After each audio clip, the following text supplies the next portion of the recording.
I refuse to be used as a pawn in anyone's political calculation or public relation. Abuza from Mamu Yamakwaba at the Bagana and Sem TV. So, but I'm on this like video, no best subscribe to the channel, no turn on notifications. Next time, videos of this nature, also submit to my cabinet. So, watch your comment section. Maybe we have from Mr. President and Major also TikTok or comment section. But be a bit we have from Mr. President and Major also. You need to say that should be the new patriotic party about power. Na ya bana Ghana for you na what to I'm more ready. The need to Sudan say man we need that to be na the be make us be say amanya some na ye no so wa mo ni anda hwa ho be chelo pa the moment abe hold the public office and say who say you own it a responsibility. I mean a sole responsibility to serve the ordinary Ghanaian. But I think say adi we time nkofo bebree if you say a public office no more hold it. As a result of that, it is their sole responsibility to impact and improve lives of people. They have forgotten about that. Abushamin chankra, mommy enko. The enko video bimra. The video no we are going to take our time and digest the issues out of the perspective of the ordinary guy, not the perspective of Mr. President. Mommy enko is here. I refuse to be used as a pawn in anyone's political calculation or public relation exercise. My convictions are not for sale. My principles are not negotiable. And my integrity cannot be compromised to satisfy the ambitions or interests of any individual or group. Those who seek to rewrite the fact through carefully staged optics should understand that the Ghanaian people deserve honesty, not political theater. I remain resolute in my commitment to truth, justice, due process, and the rule of law. I shall continue to pursue every legitimate avenue available to protect my right and defend the democratic values upon which our great party is founded. I therefore call on party faithfuls, supporters, members of the media, and the general public to disregard any suggestion that the said video represent my position or was produced with my knowledge, consent, or approval. The truth cannot be manufactured, and history will judge every actor by the role they choose to play. Kasi Afrifah. Asamba akuna mpesa mde tuwe ni. Wei ene video no. Muma yentie video no. Mufa video no tusuye. Na yentie video no. Na yensaimra. Yentie. To me, I know maybe this papa di na Nkansah Boadu aye waf. Wakina obi asumdue aba.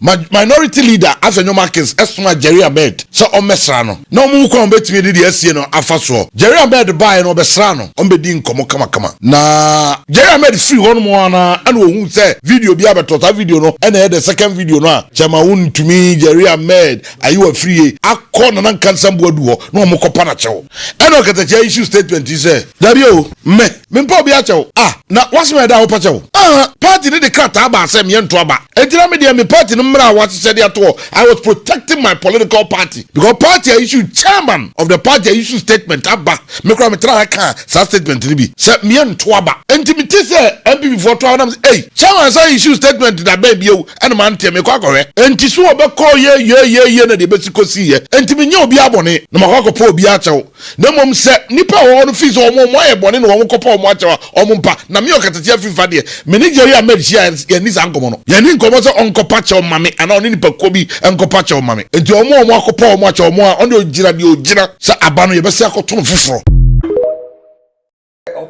Comedy wa weekend come na yapa weekend so we niska wo weekend na ye close advanced country papa ben na developer yet me close the whole market the whole shops say sanitation day and nem ni bia be da so ya asafuduma abran institutions wo wa yetu omka institutions wo ho ayetu omka Zoom Lion wetwa no contact mu ene wo de ama original chairman for say omo na omo ye den omo na omo hwe sanitation so ene omo so tete faako ene omo de sekprr ene omo de disturb yen krom obi an ye adwuma because G3t president so oyo de hia si obi a ndi G3t no so enso anke kaase ye to abama wo ye som na abesom enye timamufon citizen na esomo eza wo mu na abeso citizen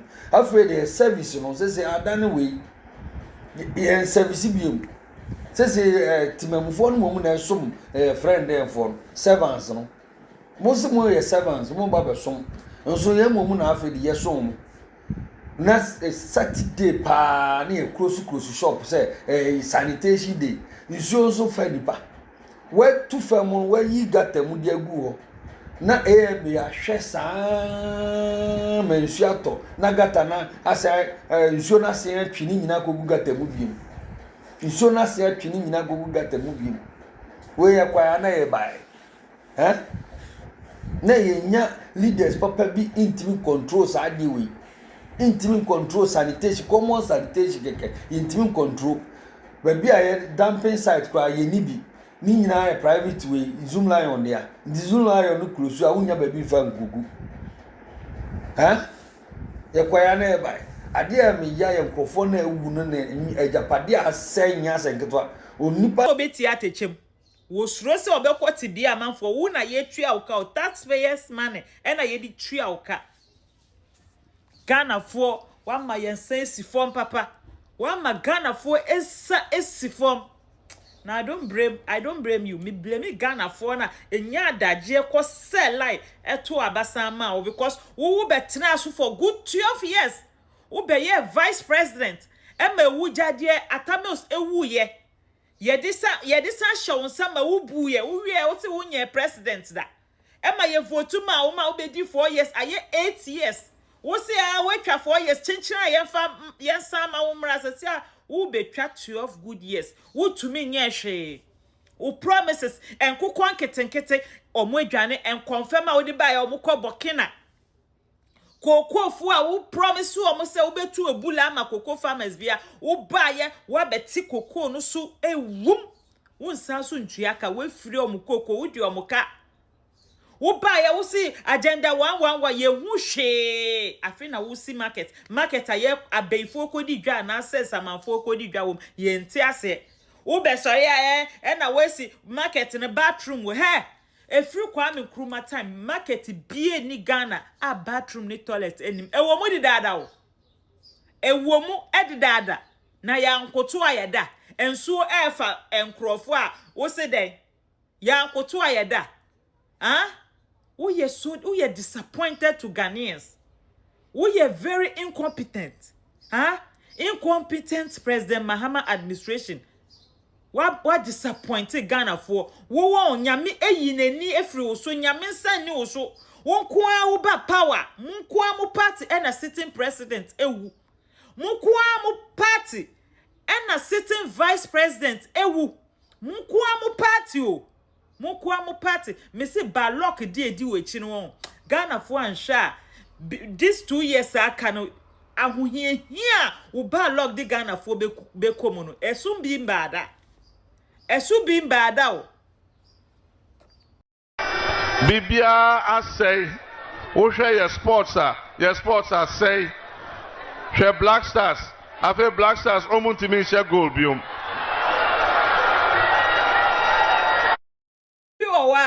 ni incompetence na ewo nu mu no wodi be ya ne nte be ne ya nte obedi kan appointed the akire wo se wo na wo testa so na for ni na ekire no such an incompetency ye the world cup na be fie Brasters ya she goals say woto e bi nsi da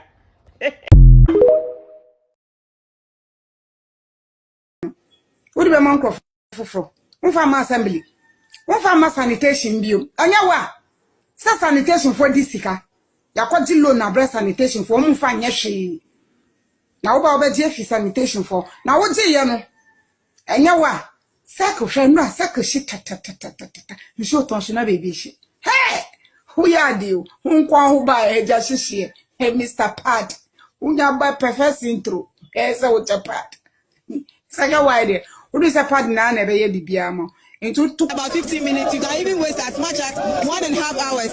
So we are just pleading. They should just come to our aid. Make it a little more trouble so that it will be. I'm a teacher and I'm still here. My learners are in school waiting for the teacher, and the teacher is still here. So we are just pleading. They should just come and fix it for us. We beg them. How long have you been waiting? Oh, I got here for almost 4 hours. Yeah, if I'm not, yeah, 4 hours. Because I got here before 6 o'clock, and we are still here. It's 9 something. So it's more than almost 3-4 hours we've been here. And so these are the more residents who are gathered here, sharing their flight here.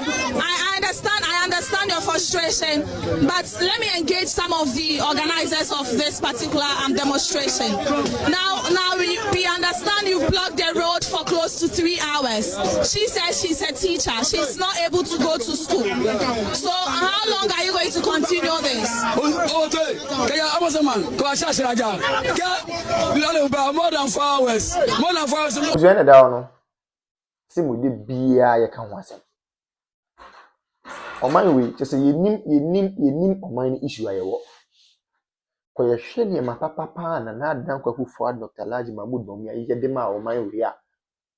Any 2024 elections eko, e no ma Dr. Bawumia e den e de kire Ghana for say me ba we na me ye ma mo na. Busia na ke ye nsem fata de yensa kan. Serious. So in fact, on my bit me could borrow or my be presidency.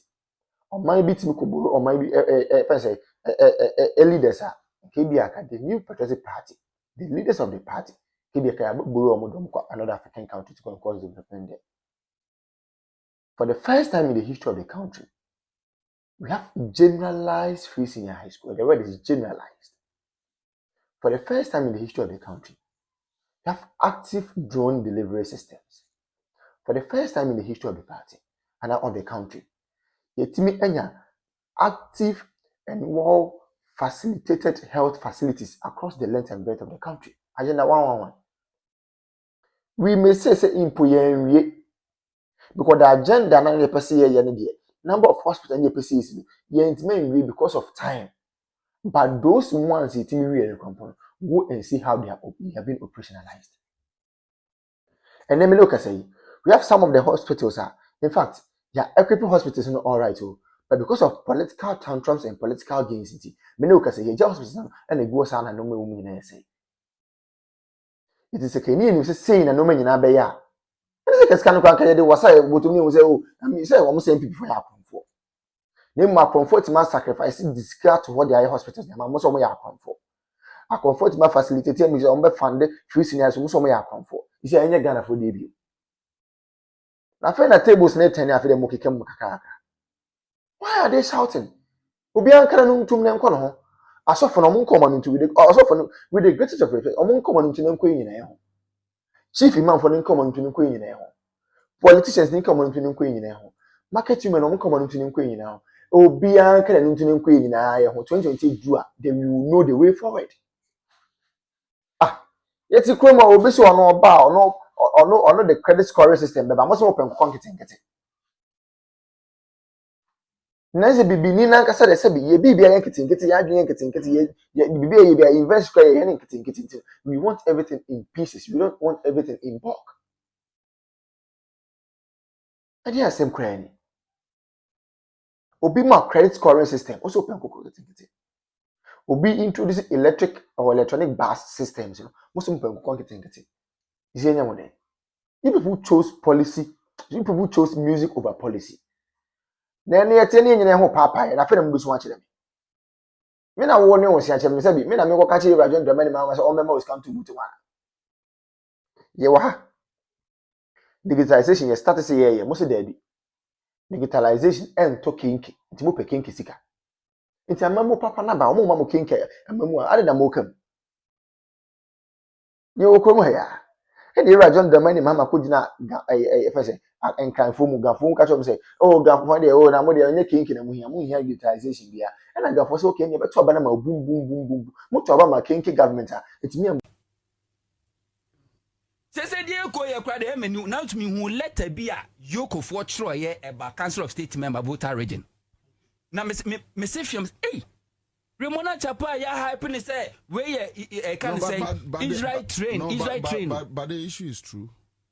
Okay, the letter now was say Council of State member no were former staff Emanam 1, which is never true. Onye Juma or da.